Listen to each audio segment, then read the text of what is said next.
Alright, so now what can I help you with today? Well, Doc, I came in today just because it's been a nightmare recently. My fish recently started growing legs and walking around. Now, how does that make you feel? On top of that, my wife has left me now for all the kids and half the property value. Yeah, no, I completely agree.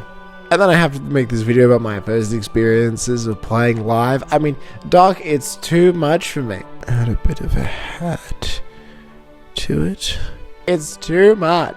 What am I gonna do? Oh, I think I messed up something. Are you even listening to what I'm saying?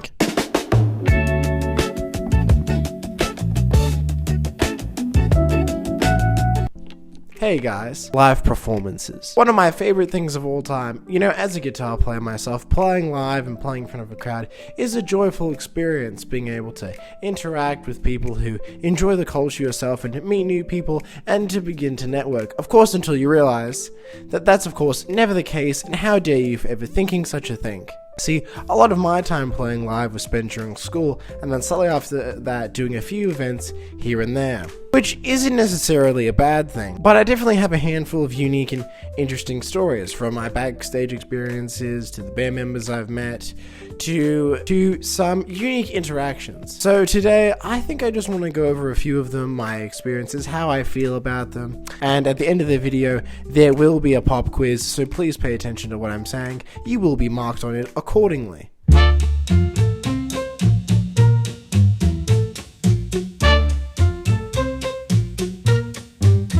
Now, I'm going to be honest with you guys, I don't particularly much remember my first live performance.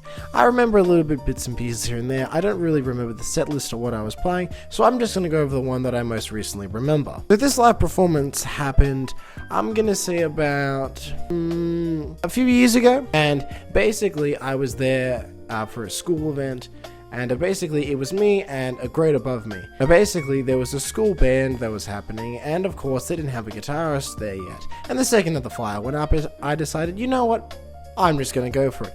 So I go in there deciding, oh, you know what, this is gonna be great. Of course, to realize, not necessarily a bad thing, that I was the only person in my grade, and everyone else was a little bit older than me. There was no chemistry with me and them. To be fair, we did get along to enough of an extent where we could play live together, and we got a few songs going in. And the set list was nothing special. I think we had about 4 songs that we had to play. And of course, with all these different live performances, they always told us, and the staff would say, oh, you have more shows to play. Of course, until you realize that they never give you more shows to play. They'll give you one show, and that's it. Which was unfortunate for me, because I enjoyed playing and also getting to know my fellow bandmates. They were actually really cool, and unfortunately, because I was the year below and they were graduating that year, we unfortunately didn't get to reunite the band, but maybe someday in about 20 more years, I can see him again. We can do another performance together. How would I rate this performance on my scale of 1 to 10? It was a solid time. I remember a music teacher at the time was watching over us, and he was quite happy with the work. To be honest, I can't remember a whole lot from that particular story.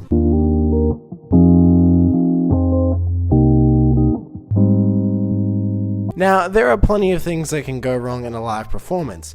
Some of the instruments break, static happens a lot, or someone just completely forgets their part.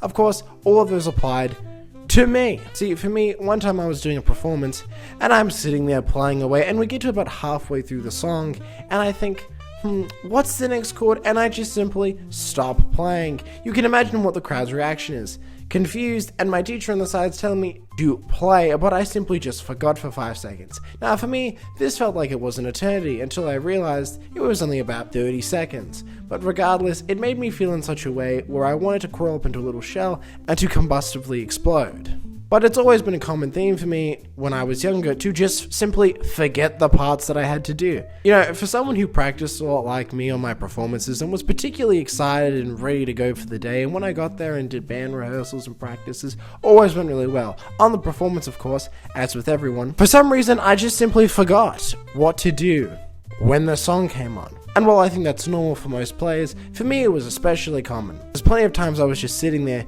waiting for the next part to happen, but of course I couldn't remember what it was, so it just all went out of nothing. And it didn't help either that I was awfully nervous about everything. There was also one time that I remember when I was playing in a school hall for an event, and when I started playing, I couldn't hear my guitar at all. I tried to see what was happening with my cord and my amplifier, and I couldn't figure it out. So I decided, you know what, maybe I'll go talk to the production team at the back, who's got all the main mixer and everything's running through them. Of course, they didn't know the answer either, and we're just stuck there for 5 minutes while I just sit there with my guitar as they're trying to figure out what the problem was. And let me just say this about the guys who are on the main mixing console on the day trying to work through everything. All of my personal experience, at least, have not been great. A lot of the times when I try and speak to them or try and get something done, because for instance, I'll have in-ears where I'm listening to me playing and I can't hear myself and I say, hey, can you turn up the volume?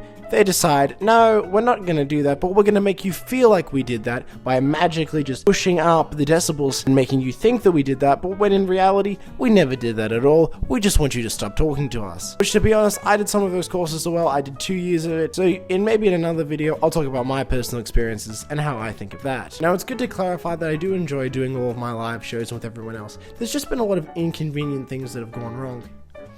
But nevertheless, a lot of things that have happened, even though I've been inconvenient or haven't specifically worked for me, you still just have to continue to go on. Even if something wrong happens, we always try to improvise. Now, I should also mention that a lot of my personal mistakes when I was playing live or completely forgetting parts was that I was just simply extremely nervous. Now, this is very common with a lot of players. When I was playing in a lot of different other bands, some players would get super nervous that they completely forget their lines, and the band would have to play for another 5 seconds so they could catch up with the next set of lines. And I've had people ask me, oh, do the nerves ever go away? And I'm here to ask you right now.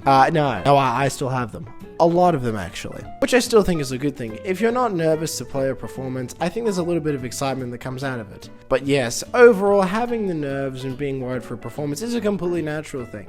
Everyone in most performances I've ever been to has never been relaxed saying, oh no, it's gonna be just fine, I'm not worried at all. Most people always were. I haven't met someone yet who's been exactly like that. And I mean, when you think about it, it makes complete sense. When you're sitting in a room filled with like 200, 300, 500 people, there's a lot of people watching. You don't really know what's gonna happen. I think the most amount of people ever performed to live in a performance was a little over 1,000 people. And that kind of scared the crap out of me. So I think it's completely fine to be nervous with any kind of event or something that you might be performing at, whether it's music related or something else. It's a completely natural thing. My advice personally, if you don't want to be super nervous for an event, is just to step back for a minute, take a few deep breaths, and then realize that you're going to be perfectly fine and go out and still mess up regardless. Now, before I go, I'll mention one more story. See, there was this guy with us who would help us set up our stage productions and was a little bit too intrigued with what the hell we were doing. See, when we try and go and do a setup live performance and do some practice runs or practice sessions, the guy would walk up to me and try talking to me for 20 minutes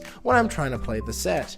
And on top of that, the guy just couldn't get his hands off my guitars or anyone else's equipment. Now, I'm not gonna lie, as much as I'm glad that people enjoy and like to see the process of it, the guy just couldn't keep his hands to himself. And outside of that context, he was actually a pretty decent dude. I just find that it's pretty annoying when the guy just wouldn't shut the hell up half the time as we were performing, and the guy would just come and ask me a question, even though I'm in the middle of doing a song with the band. You know, I'll be ripping a song like... And then he'll come up to me and he'll start doing this. Excuse me. Excuse me. Excuse me. Excuse me. Oh, sorry, what, did you need something? Well, actually, yes. I'd like to know what model and make that guitar is. Do you know we're in the middle of a song, right? You know, I just thought I needed to know. It's just, that's the most beautiful sound I'm ever hearing in my life. Now, don't get me wrong, I understand that the guy's genuine questions are pretty good, but he just does it all at the wrong time, and could just do it at a better time. At the end of the day, live performances will always be a good favorite of mine, but I do find that there can be slight inconveniences. And now, whether it's my own or someone else's, 90% of the time, of course it's my own, I'll always enjoy them for what they are. Thank you all for watching me rant and talk about this silly topic for 5 minutes or so. Okay, bye!